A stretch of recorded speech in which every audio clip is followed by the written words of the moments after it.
borders all around the screen. Changing my screen resolution did nothing to fix this, so I just ignored it and went straight to downloading the graphics driver. Or at least that was the intention, because simply finding the drivers for this obscure GPU seemed impossible. When I searched Quadro 6000 latest drivers on Google, I expected to find the latest drivers, because that's how searching on the internet works, right? Apparently not, because Google thought I asked for the very first driver to ever exist for this GPU. But it wasn't just my browser that was tripping up. Even on Nvidia's official website, the Quadro 6000 doesn't show up. I can easily find drivers for the Quadro P6000, M6000, and basically every Quadro 6000 driver to ever exist. But this specific GPU yields zero results. It's almost like Nvidia forgot they made this card. It wasn't until I found a random comment on a random forum that I finally found the latest driver for my GPU. Quite the journey just to find out what driver I needed to install. But after installing the drivers, the screen actually gets filled out now, and there doesn't seem to be any sort of display issues anymore. Everything seemed completely fine, so let's start by running a 3D Mark benchmark.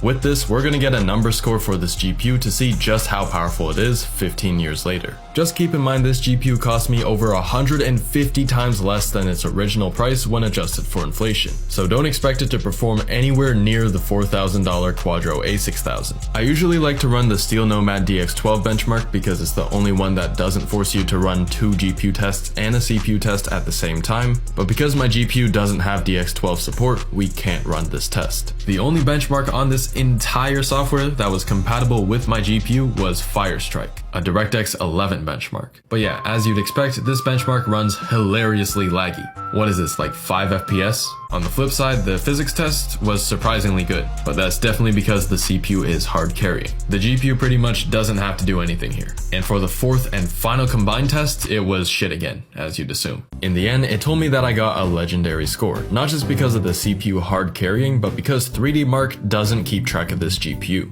If you search for the Quadro 6000 in the 3D Mark database, this GPU doesn't appear for some reason. I can search up any other GPU I own, but it's this one in specific that just doesn't show up.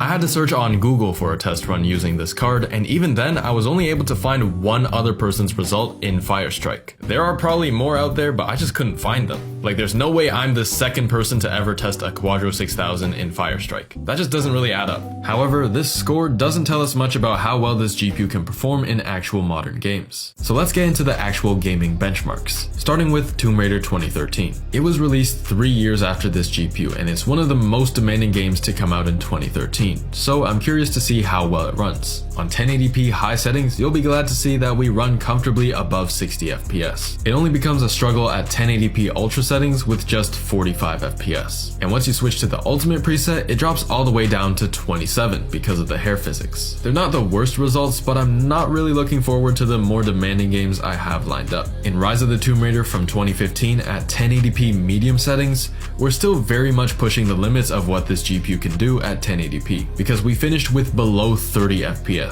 And even at 768p with low settings, the Quadro 6000 only got 44 FPS. Still playable. I mean, the first time I finished this game was on integrated graphics at 720p low settings, but it still definitely sucks. And in Shadow of the Tomb Raider, I think we definitely pushed this GPU as far as it can go, because at 800 by 600 on the lowest settings, I'm not sure if you can tell, but there's a little problem with the textures. I thought it was a driver issue at first, but I just thought to myself, if it was, then we probably would have seen issues in the previous games as well. So I'm inclined to think that we have a problem with the VRAM modules. Not sure if they're dying or just being overloaded, but it's definitely a video memory issue. I tried running it a second time later in the day to see if it was just because of the VRAM overheating or some other temporary issue, but it was still bugged. Either way, we still got 45 FPS, which would have been somewhat playable if it wasn't for those weird texture problems. And if you thought that was bad, this is what happens when you try to launch Fortnite with the Quadro 6000.